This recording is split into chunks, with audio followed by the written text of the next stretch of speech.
with. I think a big negative is that it's going to take a lot away from these high school All-American games and these All-Star games. Those are big recruiting events. The Shrine Bowl obviously has changed. The NCAA rules don't allow coaches to be out there recruiting, but there is film for that. Coaches can get a hold of film for that. There's press coverage of that. There's more interviews. There's more exposure for the players. Same with all the All-American games, the Army All-American game, the Under Armour All-American game. Those are opportunities for unsigned, undeclared players to get noticed, maybe get more offers, maybe get the offer from the school they want.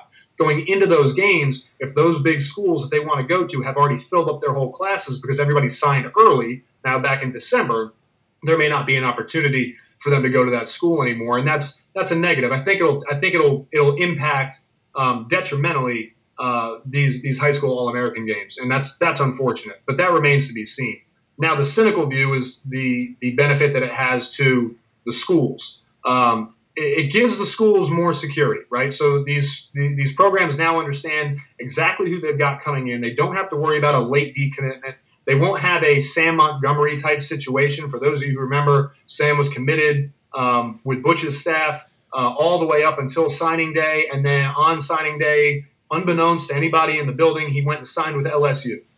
We didn't know that was going to happen. No one expected that. And that happens hundreds of times across the country at all levels. At the FBS level, at the FCS level, that happens everywhere. The early signing period allows coaches to have a clear picture of who's coming into their system during the summertime. They don't have to worry about those last-second decommitments. And if they do happen to have one of those last-second decommitments, they still have the 2 months leading up into February. They can fill that spot with, again, a late offer that might go to a guy that's been waiting for an offer from that school. So that's a benefit to the schools. It provides a lot of security. It provides a lot of clarity for them. But, that's what's also going to come with that is a lot of pressure from these schools for guys to sign early so that these coaching staffs can have the benefit of knowing who is on their roster and who's going to be in their signing class.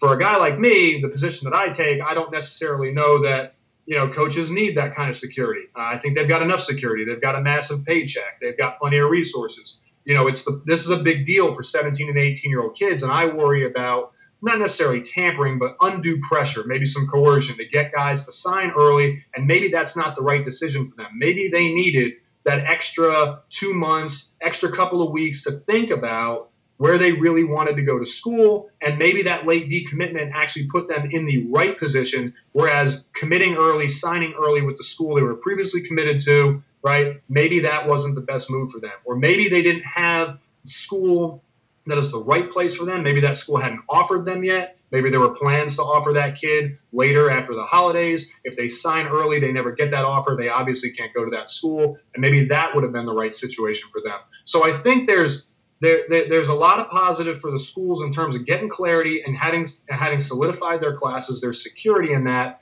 but I also think that's a glaring example of the maybe the nasty business that college athletics really is.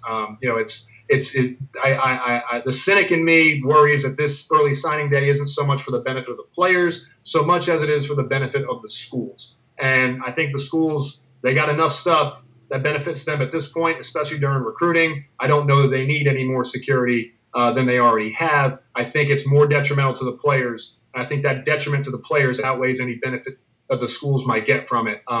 But it remains to be seen. Maybe it'll be the best decision that's ever been made, and having the dual signing day will really work out well. But I'm a critic of it, and I'm not in that camp. So that's a long answer to a short question.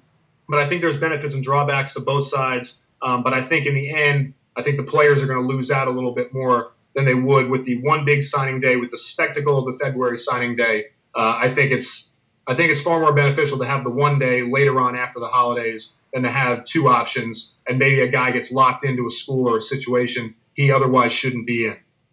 Mike, thank you for your time today and your take on the early signing period in football. For Mike Ingersoll, this is JB Sissel. Thank you for watching ICTV.